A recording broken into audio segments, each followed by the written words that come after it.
Assalamualaikum warahmatullahi wabarakatuh. Selamat pagi teman-teman semuanya, semoga sehat selalu. Nah teman-teman, pada kesempatan kali ini saya akan sedikit sharing mengenai akurasi antara MRI dan USG transvaginal dalam diagnosis, pemetaan, dan pengukuran mioma uteri, seperti itu. Oke, selanjutnya latar belakang yang pertama mengenai mioma uteri. Mioma uteri itu sering kita kenal dengan sebutan kista, penyakit kista pada rahim perempuan, seperti itu. Nah, di Indonesia ini didapatkan nilai 2,39% sampai 11,7% pada semua penderita ginekologi yang dirawat di rumah sakit, seperti itu. Nah, yang kedua adalah alat diagnostik gitu. Nah, kita perlu mempunyai alat diagnostik yang akurat gitu, yang tingkat keakurasiannya tinggi.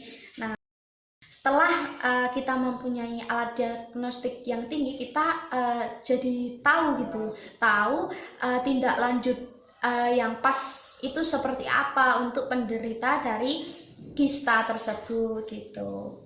Nah, teman-teman bisa melihat ini kan, ini ada tabel kasus mengenai kista gitu di Rumah Sakit Banyumas itu. Nah,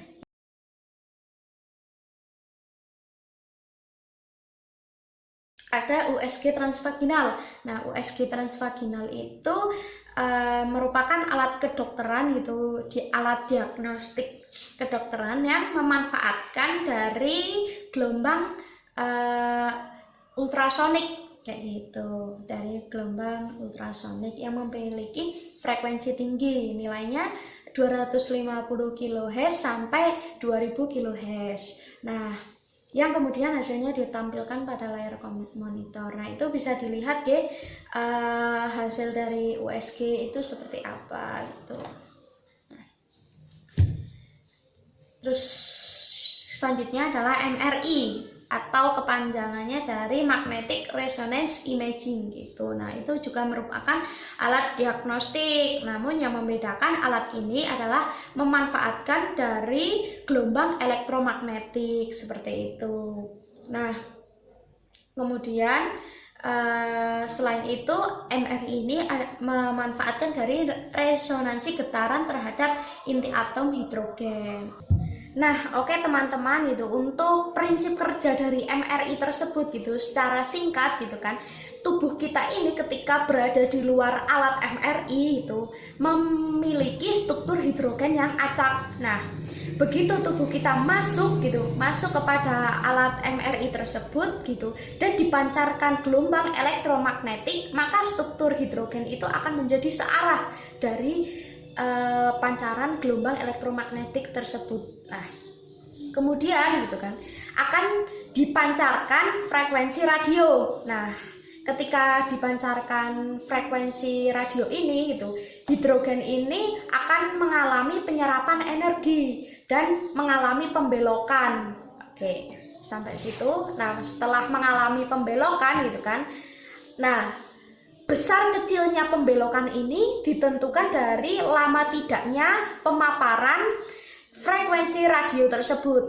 Nah, oke, selanjutnya setelah dihentikan pancaran dari radio tersebut, maka hidrogen ini akan kembali searah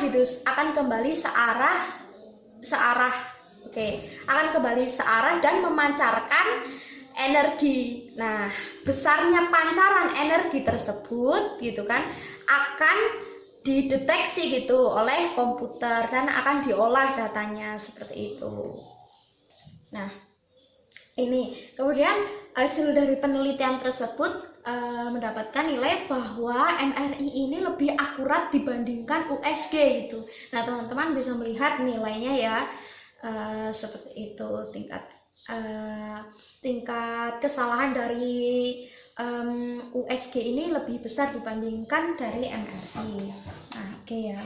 Oke teman-teman, jadi kesimpulannya gitu kan, yang pertama adalah mioma uteri ini tergolong tinggi gitu kan, dari kasusnya itu ada sekitar 10% kasus mioma uteri dari kasus ginekologi pada umumnya.